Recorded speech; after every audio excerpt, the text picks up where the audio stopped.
I'm Noelle Archibald.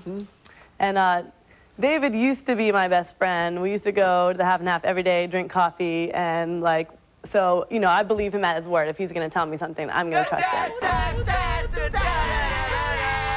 Plaintiff Zach Archibald says he was in a band with the defendant, and they rented a house together. Zach claims the defendant was a party animal, and one time Zach had to restrain him with bed sheets because he was destroying their house while hallucinating on drugs. Defendant David Brickta admits he was using drugs and drinking while living in Oregon with Zach, but he blames it on the dreary weather.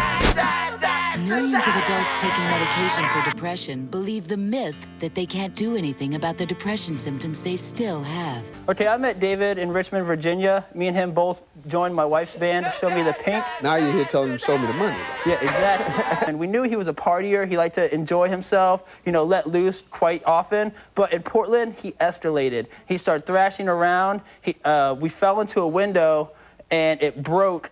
And glass was shattered all over the ground, and he laid down on the ground and started rolling around in it. And so I basically had to restrain him. I had to tie him up in a bed sheet and a sweatshirt to stop him from writhing around and cutting himself all up, because he was out of his head. I don't know what he was on, some Robitussin, maybe something else.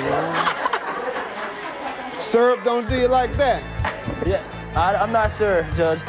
You lost your mind when you got to Portland, or what happened? It's real gray there and rainy, and I was probably a little depressed. If you're still depressed, even though you're taking an antidepressant, You had to get high. Make you feel better. I understand, because it is a fact that people who suffer from depression, a lot of times, if they're not diagnosed and receive medication. in a government study, about 70% of patients taking an antidepressant still had depression. From a doctor. He wouldn't even leave the house. He would, if he didn't have to work, he'd wake up, go get a bottle of whiskey, sit down on the couch, watch Dawson's Creek all day long, and be passed out by 3 p.m. I've seen that 1,000 times. Yeah. And if you don't have to tell me. Dawson's Creek?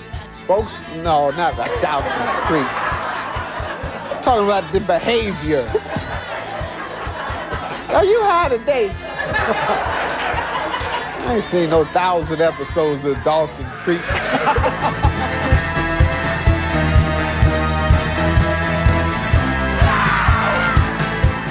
You know, I didn't have much to go back to Portland for, so. They had enough sun there for you too, right? Yeah, plenty. So you kicked your habits? Well. I thought you said you were getting high because there was no sun. Well, you know. Recapture what you've lost. Enjoy life again. I'm defending you. Yeah. It's not the weather. Yeah, it's got nothing to do with the weather. You just a dope fiend. Defendant David Brickta is being sued by his former roommate, who claims he had to restrain David with bed sheets because he was using hallucinogenic drugs.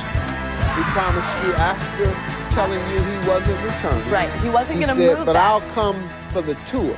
Correct. He said, I'll fly back, I'll get a Greyhound, I'll do whatever I have to do. John, what damages did you suffer? We had commissioned this poster right here.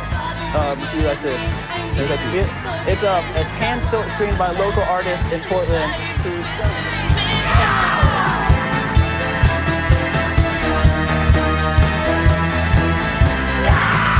on February 7th, 1 week before he was due back for us to leave on tour, and told us he wasn't coming. So he only gave us 1 week's notice. We had a 2-month tour plan, 50 dates, and we had a lot invested in this already. It was too late for us to turn back. We had to find another musician that could learn David's parts. I'm going to grant you $1,075. All right? Thank you, sir. Have a good day.